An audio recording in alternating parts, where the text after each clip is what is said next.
Okay.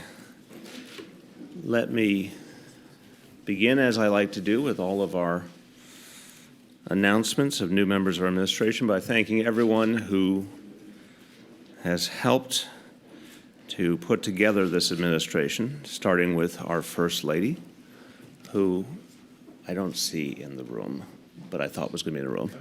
She's coming from upstairs. There we go.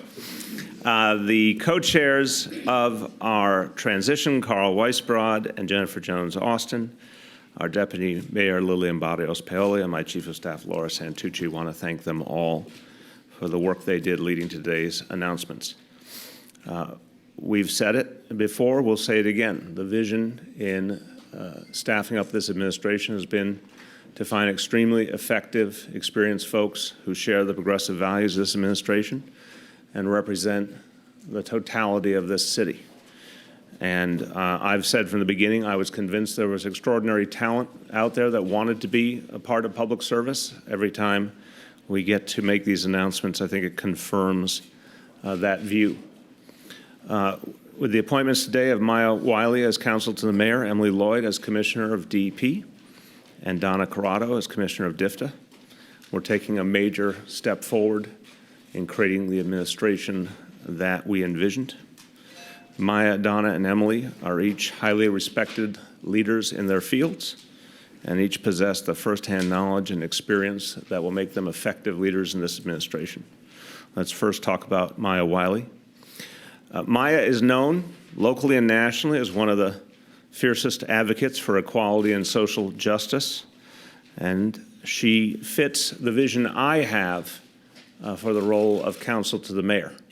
Because what I'm looking for in this role is someone who will constantly reinforce our focus on fighting inequality and make sure that not only are the actions of this administration legally sound, but that they are morally sound as well, and that we stay focused on our goal. Now, Maya has extraordinary experience, and she also has a very particular attribute that makes her knowing and strong, and that is she is a Brooklynite. In fact, today we have an all Brooklyn lineup. Maya and Emily currently in Brooklyn. Donna, born and bred Brooklyn. Even though you strayed away in recent years, we still consider you a full Brooklynite. So I've been told to say Brooklyn's in the house. Is that what I'm supposed to say? So Brooklyn's in the house today. Maya will serve as my chief legal advisor on all matters involving the mayor's office and the staff of the mayor's office. I'll expect her to provide counsel on all the day-to-day workings of the mayor's office, as would be true of any counsel. And she'll do some of the roles that one might assume as typical of counsel to the mayor, for example, coordinating our efforts in terms of judicial nominations. But her role is going to involve a lot more. It's going to involve taking on some of the issues that are core to our agenda and need to be led from City Hall to be effectively achieved. And one example is when it comes to broadband access. I've spoken about this a lot over the last year, and this is an area that Maya has put some serious time and energy into. To have a truly just society means economic opportunity for all. And in this day and age, that means having access to the totality of the digital world. In this city today, it's shocking how uneven broadband access is. And that has tremendous ramifications for the people of this city in terms of their ability to prosper, their ability to learn. It certainly has huge ramifications for the potential growth of our technology sector, which, as everyone knows, is one of the really exciting and important new elements of our economy, and one that offers tremendous hope for a more economically fair and just city. But that can only happen if the sector has the capacity to grow, and that will only happen if we have truly universal access to high-speed internet. To achieve that change, and you'll be hearing a lot more from us in the coming weeks on this, to achieve that change is going to take intensive coordination with a number of city agencies, including DO-IT and the Mayor's Office of Long-Term Planning. It's going to take some forceful work with elements of the current industries that regulate or that determine what kind of access we have, I should say. and wherein there is a problem. We've been open and honest about it before. Particularly when it comes to Verizon, we have not gotten some of the movement we expect in terms of broadband access. We want to see more competition than has been existent in the past.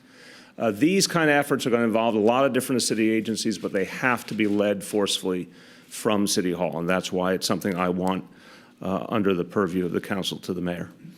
Now, as a civil rights attorney with extensive experience advocating on behalf of the poor and the marginalized and the underserved of New York City and beyond, Maya's commitment to tackling structural racial biases and poverty is a thread running through her entire professional career. In 2002, she founded the Center for Social Inclusion, and she is now the president of the center. She has supported ideas and strategies that promote racial equity, that create prosperity and opportunity for all. Previously, she served in the Office of General Counsel of the Open Society Institute. She served as a consultant to the Director of U.S. Programs before becoming the International Advisor on the Criminal Justice Initiative, which had her based in Cape Town, South Africa. And previously, she served as an Assistant United States Attorney for the Southern District of New York, where she spent 3 years in the Civil Division. So her career is illustrious in legal terms, but equally important to me is illustrious in terms of taking social values and putting them into action. This has been what her life has been about, and it animates her work, and that's exactly what we need as we face the inequality crisis gripping this city. We need that kind of spirit here in City Hall. We need that kind of focus on the changes we have to make. And for that reason, I'm honored to name Maya Wiley as counsel to the mayor. Welcome aboard. Thank you, Mr. Mayor. It's with great humility and great excitement that I accept this position. And I wanted to start actually by thanking the snow for stopping. And for my children's forbearance, because I told them they are absolutely not allowed to lobby me on snow days related to school. So that's a legal restriction? That is a legal restriction. We have set up the firewall in the House. I will assure all New Yorkers. But really, I'm extremely excited because this administration and this mayor has been so courageous in standing up for every New Yorker in saying that this is going to be a city that rises together. It's something that I've always cared about, and to be given this fork in the road, I think is the way you termed it in your State of the Union speech, Mr. Mayor, this fork in the road where the mayor actually asked me to make a choice. And the choice was, will you take this fork with me in order to ensure that no New Yorker goes without a meal, that no New Yorker goes without a roof over his or her head, that no child is in school without the ability to learn, and that everyone has the ability to see a ladder before them. We're going to add some rungs to that ladder. We're going to make sure that everyone climbs it. Broadband is going to be a pillar of that, because we can't be a 21st century city if our city's children actually have to go to McDonald's to get online. That can't happen in the city anymore. And I'm really looking forward to working with this mayor and this administration to change that. And I want to thank New York, because I've always loved the city. My brother's sitting here with me, and our earliest days, I just have to say this, our most exciting days would be when my mother would put us on the train in DC because my father was up here working. And it was the best thing, because we'd get to come up here and we'd get pretzels off the street. Like, you couldn't do that in DC, get pretzels off the street. And, you know, I had to have it with the mustard on it. But I will also say that we fell in love with the city as young children. We're both here now in Brooklyn. Mm-hmm. And we remain committed to this city. And I remain committed to my father's legacy, because when he was here, he was actually trying to make sure that no one went without a meal. So I look forward to serving that legacy and serving you, Mr. Mayor. Thank you. Thank you very much. Thank you. It's good to know that our street pretzels have led to such social commitment. Now, our next appointment is someone who's no stranger to the job that she will take on, and she's certainly no stranger to Shirlane and I. Emily Lloyd is someone we have known for over 20 years. and have just the greatest faith in and the greatest respect for.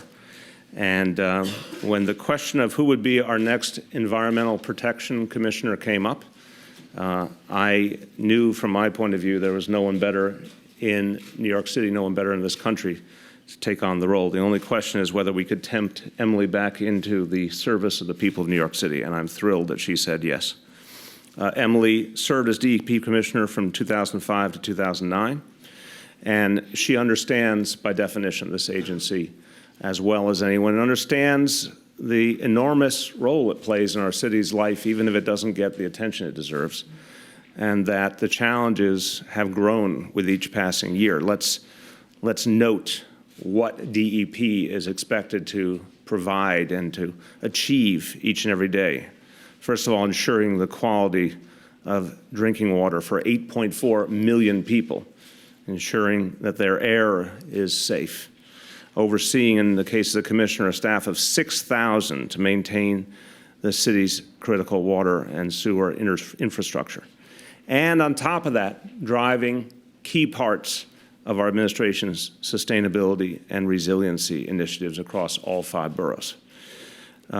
New York City, we know the challenges we face. We also know in everything we do, we have the potential to be the progressive leader. In everything we do, we have the potential to change the way things are done for the better. And when it comes to sustainability, we have the potential to be the most sustainable big city in the world. And DEP is crucial to that work, crucial to creating a greener and more resilient city. Under Emily's leadership, there'll be a focus on investing in infrastructure upgrades to improve our resiliency and to improve our preparedness in the face of natural disasters.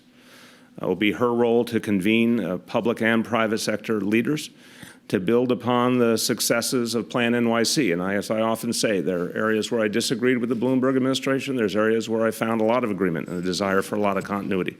And Plan NYC is something I believe in. I'm glad we'll be using it as a blueprint to start from, as will be the case with the resiliency plan that was produced after Sandy. And Emily will be charged with continuing our environmental education efforts to continue to help our residents to understand how they can build a greener city, and particularly to get our students and young people involved in sustainability initiatives citywide. So I'm announcing today a leader who knows firsthand what it takes to put this city in the lead nationally in terms of sustainability. She brings her extraordinary expertise and history with DEP and her personal passion for protecting our environment and our resources. As commissioner from 2005 to 2009, she oversaw major progress toward the completion of the 3rd water tunnel, and she helped to save the city billions of dollars by earning the city the status as one of only 5 major cities in the country with high enough quality drinking water that does not require filtration. In the last few years, she served as the administrator for Prospect Park and the president of the Prospect Park Alliance. A lot of us here, it's an organization near and dear to our hearts. I can safely say that Dante and Chiara learned everything they needed to learn in Prospect Park, in the playground. Emily's worked with city officials, business leaders, advocacy groups to continue the extraordinary work that's been done in that 150-year-old park to make it better all the time for its nearly 9 million annual visitors. She also served, and this is when Shirley and I had the honor of working with Emily, as a commissioner for the New York City Department of Sanitation from 1992 to 1994. So this is someone who knows New York City, knows our infrastructure, knows what it takes to protect it, and no one could be better to help forge the future of the New York City environment and our resiliency in the face of an ever-changing world than someone who's done it all, Emily Lloyd. I think you're going to get the stool. Oh, good. There you go. Oh, I like the stool. That's great. You've grown in my estimation. Thank you so much. That was fabulous. I'd like to say how happy I am to be standing here today. As the mayor said, I've known him and the First Lady for a very long time, during the first Dinkins administration, and then he became my own representative in the city council. I lived in his district. He looked after Prospect Park, which was also in his district. And then I had a real opportunity to work with him when he was in the city council and I was at DEP, which was probably the most substantive work we did together. And I thought that he brought such great intellect and energy and commitment and willingness to work together every time we sat down that I have tremendous respect for him.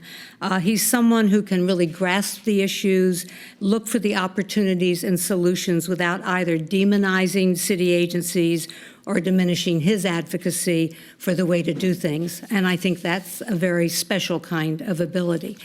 I know we share a belief that we must do everything we can to give all of the city's residents the very best city services we can. And we must do it, excuse me, in a way that reduces our negative impact on the environment and reduces climate change's negative impacts on us, and that we must never lose sight of the importance of the individuals affected and our obligation not only to give them good service, but to help them solve their problems. You will not be surprised to hear that this mayor has an aggressive agenda, and it includes many things I'm eager to work with, and I'd like just to mention a couple of them. First, we will strengthen the water supply infrastructure by continuing work on Water Tunnel 3 and the repairs to the Delaware Aqueduct. Second, we will work to reduce the impacts of stormwater on our residents, businesses, and waterways. Third, we will expand the use of renewable energy, both through our own use at DEP's facilities and by tapping the byproducts of our operations for wider use. And we will maintain an unwavering focus on helping those still living with the aftermath of Sandy. This is a time of tremendous challenge and opportunity for New York. With strong leadership, that is when we are always at our best, and I'm looking forward to getting started right away. Thank you. Thank you. Winning attitude, right away. Finally, I had a big choice to make when it came to determining who would replace the woman who now serves as our deputy mayor for Health and Human Services, Lillian Barrios Paoli. So this is not a physically true statement, but it is a morally and intellectually true statement that she has big shoes to fill. Lillian is a legend in our city government, and what she did at DFTA was extraordinary. And so as we considered who could lead the Department for the Aging, we thought about a couple things. We thought about the fact that this city has a growing senior population with a host of needs and challenges and a host of possibilities. And we needed someone who really understood the reality that seniors face today and all of the tools that we could bring to the table to improve their lives. The fact that this is going to be a very different city in 10 or 20 years, and that we have to build in advance of that by taking our seniors fully into account. Need to find someone who understood the challenges that seniors face day to day, whether it's affordable housing or access to high-quality health care. Needed someone who understood that for so many of our seniors, there's a profound economic challenge they face in an ever more expensive city. Almost a quarter of our seniors live at or below the poverty line, even when you include Social Security benefits. And seniors living on fixed incomes are facing costs of living that are amongst the highest in the nation here in New York City. And the previous administration's decision to cut rental subsidy programs left many seniors without critical housing support. So as the senior population continues to grow, as the cost of living continues to rise, our administration is committed to taking aggressive steps to make sure our seniors are protected. We're going to support affordable housing for our seniors as part of our plan to create and preserve 200,000 units of affordable housing. And we're going to protect low-income senior citizens, against rental rate increases. We're going to do all we can to give seniors as many options as possible, including senior centers and recreation centers that improve their health and well-being. And we're going to support nursing home transition and ensuring that our seniors have access to vital services. So to do all that, I hope you feel tired already, Donna, to do all that, We needed someone who really, really understood the senior citizens of this city and how to serve them, and that person is Dr. Donna Corrado. Donna has dedicated her entire career to expanding and improving social services for New York City's most vulnerable residents. She started her career as a program director for older adult services at Catholic Charities, an organization that serves more than 400,000 meals to older adults at senior centers and delivers 570,000 meals to homebound elderly clients. She has spent more than 22 years working at Catholic Charities, helping to expand the services that the organization provides to New York's neediest and most sensitive communities. Under Donna's guidance, Catholic Charities partnered with DFTA to open an innovative senior center in Brownsville that features a farmer's market and community-supported agriculture programs for the center's seniors. This is exactly the kind of effort we want to see a lot more of in our communities. So Donna has firsthand knowledge of the challenges facing nonprofits that provide the services seniors depend on in this city. She'll be someone that each and every service provider can relate to and respect, and she understands how city agencies can best work with grassroots organizations and neighborhood organizations to successfully deliver services for our seniors. And she's someone we'll all depend on to help us figure out the policies we need to prepare New York City for the future and for the future of our senior citizens. Welcome Donna Corrado as our new DFTA Commissioner.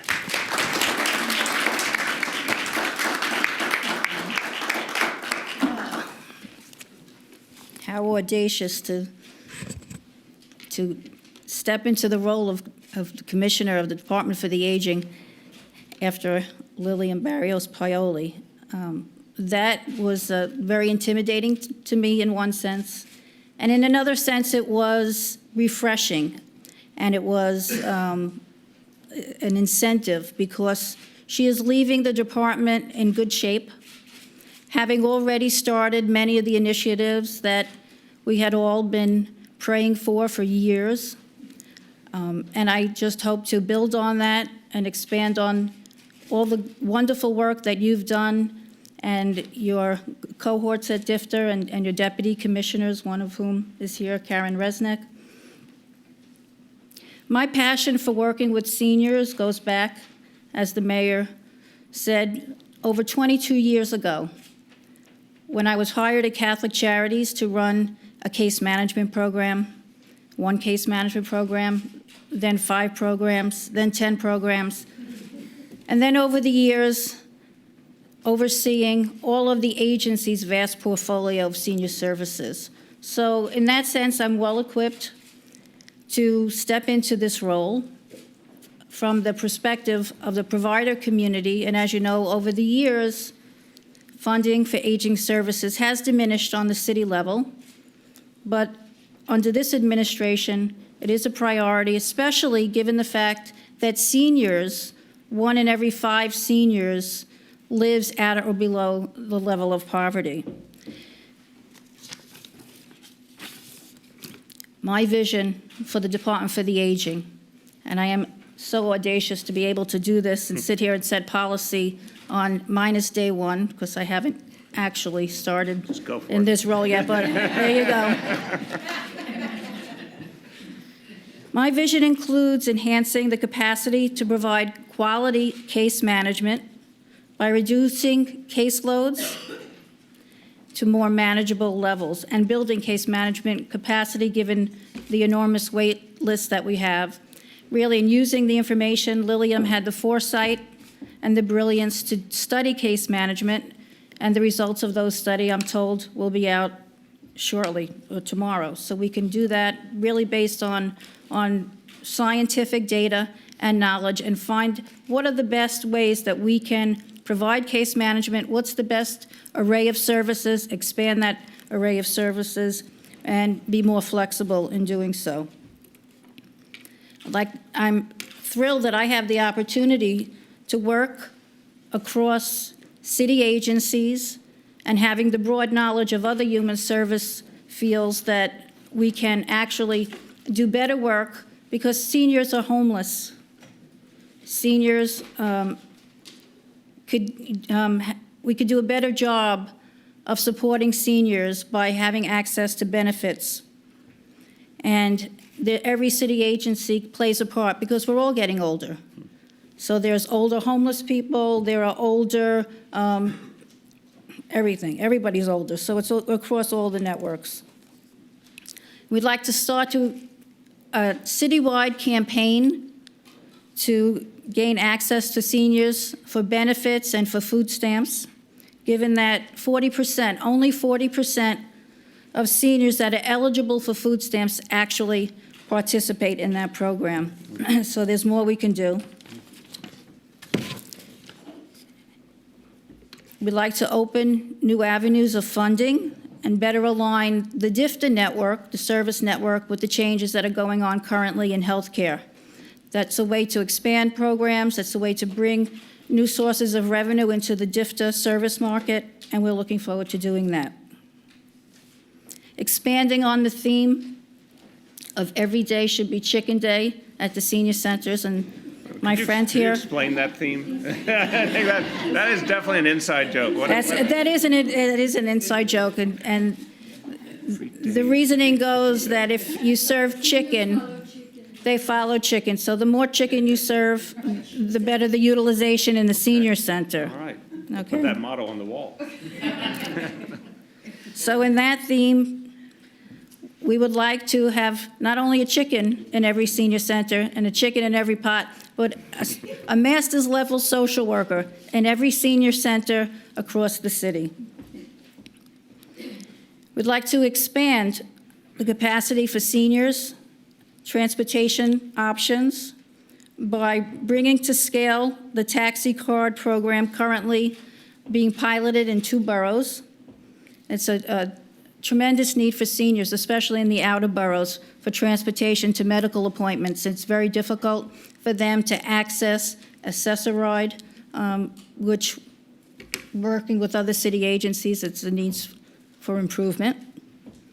But through the taxi voucher program and scaling it up, more seniors will have access to transportation and will bring in new revenue to the city. So I look forward to working on that initiative as well. The DFTA network knows how to keep seniors in the community for as long as possible. And as we ride this wave of the aging tsunami, the department's role will take on an even greater importance. I am grateful for the opportunity to serve New York City and to serve this mayor and this administration. And I'm ready to start as soon as Catholic Charities lets me go, which should be any day now. And I look forward to working with Deputy Mayor Lillian Barrios Paoli, the staff of DFTA, my advocate friends and colleagues, to really make senior services stronger, to support the growing number of seniors, and we're all going to age in place, hopefully, and to build on the prior administration's effort to building an age-friendly New York City. And we hope that seniors continue to choose to live in New York City and make New York City a place where we can attract and support all seniors, all 1.4 million seniors, and that number is growing every day. And I thank you for that opportunity. Thank you. Well done.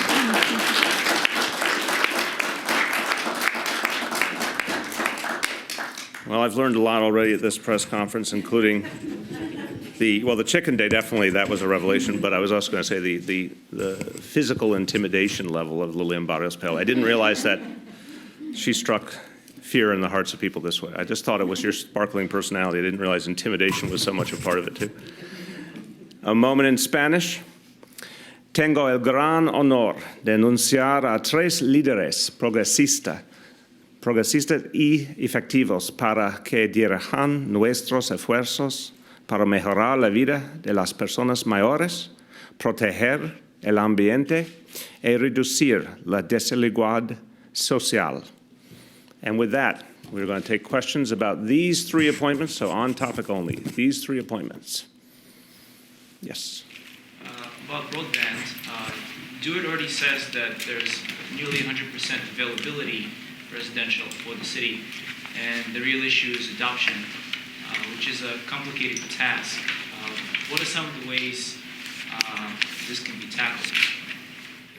Well, I'll start and feel free to jump in. Look, I think the practical reality, and we've heard this incessantly from people in neighborhoods all over the city, they don't have the access that's claimed, and we certainly hear this from the tech center as they're trying to expand. And we've had, as I said, some real issues with Verizon in terms of keeping their commitments about what they were supposed to provide. So I would say based on the information we have a lot more to do. And we believe that the tools of the city could be used very effectively to truly gain that kind of access for people. Yeah, thank you for that question. 100% penetration depends on what you're talking about. So some people will have very inadequate access to high-speed internet services, despite the fact that technically you could look on a map and see that there are providers. So I actually don't think there's 100% penetration in a way that's meaningful for people.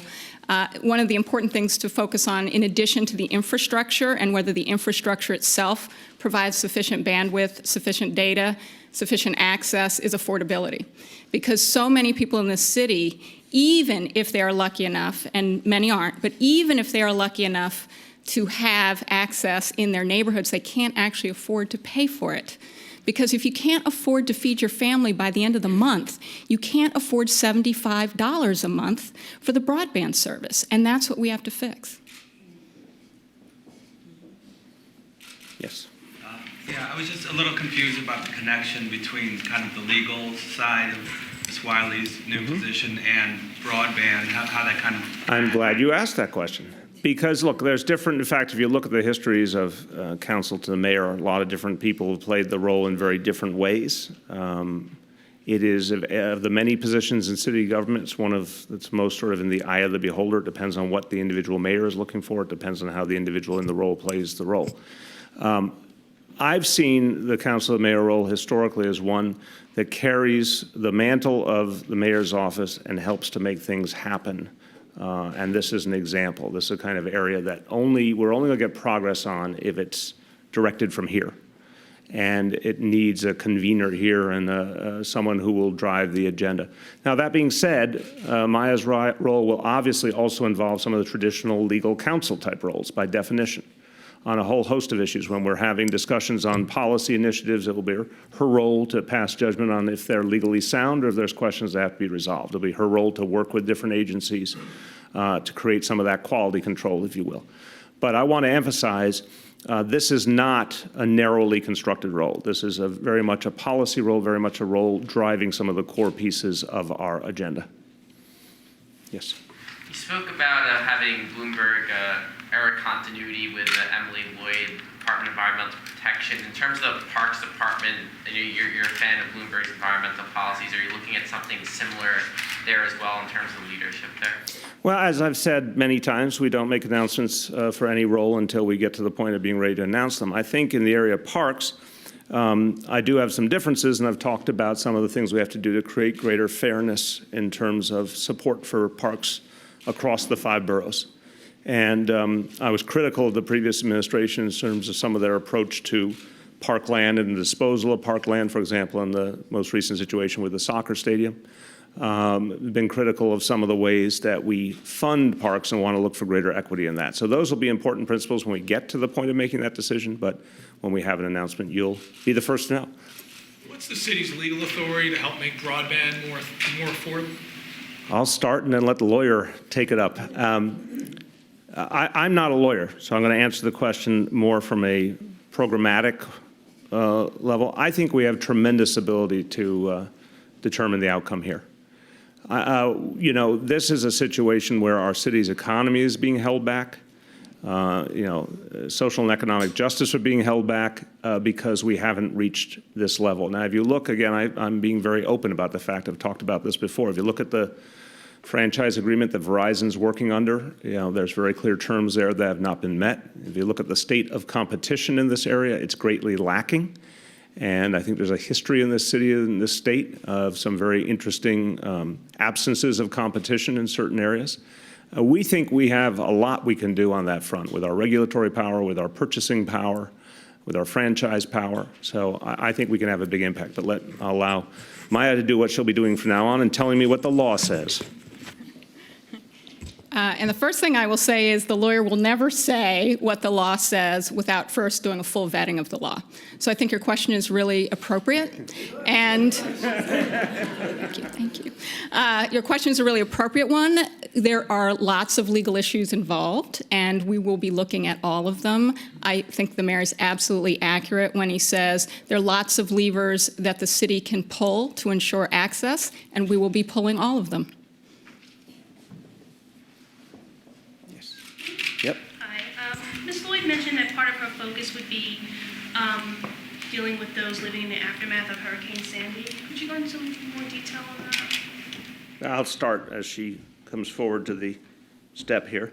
We believe there's a lot that needs to be done. I've said this in my State of the City speech, that for a lot of people, the effects of Sandy are very immediate, very continuous. The storm is very much still with them. And that takes on many forms, and most especially people trying to get back into their homes and needing more support. But we also have an immense amount to do to protect against the next storm. And we all know that that is not scheduled. It's not something we get a lot of warning of. It's something that we have to be working on right now to prepare for. And we have to use the federal resources that are coming in effectively, and we have to get more federal resources, because as we talked about in the budget address, we've not gotten the kind of commitment federally that we need to really make ourselves as resilient as we need to be. So all of that is going to frame our decision making. And now, over to you, Emily. Well, I'm not going to add a lot, because until I get to the department and start looking at it more closely, I don't know exactly what remains to be done. But I think that there is, as the mayor said, a lot of finishing out of things that have been begun. And we want to make sure that everyone who is affected has been helped to the full capability of the city, drawing on federal and other resources. And then the other thing is, of course, resiliency. We face, with climate change, very intense weather events that bring with them stormwater, storm surges from the seas, and very high winds. And we really have to think about those things and how we can protect neighborhoods as well as possible, how we can advise through zoning and other methods, which would obviously be not my action, but in collaboration with other departments, how we can help people to not only protect themselves, but to remove themselves from risk in some cases. Whoops. Jim. Back to the broadband for a second. Yeah. Is the objective here to try to get free broadband across the city, to try to drive down the price of broadband? What's the idea? I'll start, and again, I'll pass to Maya. I think, first of all, we want universal access to high-speed internet. We want it to be as cost-efficient as possible. The fact is now we're so far off the mark in a number of neighborhoods that you can't, not only is it not fair to people in terms of their everyday lives and what they need to access educationally, occupationally, et cetera, but you can't really talk about a 5-borough economic plan living out its full potential if this isn't a part of the firmament. And one of the things we've talked a lot about with the tech sector, and there's been tremendous receptivity, is building out the tech sector to be a fully 5-borough enterprise. This is, now our second biggest employment sector. It's really grown in an amazing fashion, and we need it to keep growing, but we need it to be something that is a part of every borough's economy, and we can't do that unless there's very consistent, very universal broadband access at the best available prices. So I think the most important answer to your question is we're going to have multiple solutions. There's not going to be a one-size-fits-all. There's not going to be one unilateral model. What we're going to do is be very creative. We're going to look at every single way we can make sure we do exactly what the mayor said, and that means we are not going in with preconceived notions about what it looks like or how it gets done. We're going to go in and look for the ways that it will be effective for each community, for each sector, from businesses, small businesses, homeowners. Even Hurricane Sandy rebuilding requires this access. So we're not going to go in with preconceived notions. We're going to work collectively with a lot of different stakeholders. We're going to figure out what works, and we're probably not going to have a one-size-fits-all. We're probably going to have multiple models.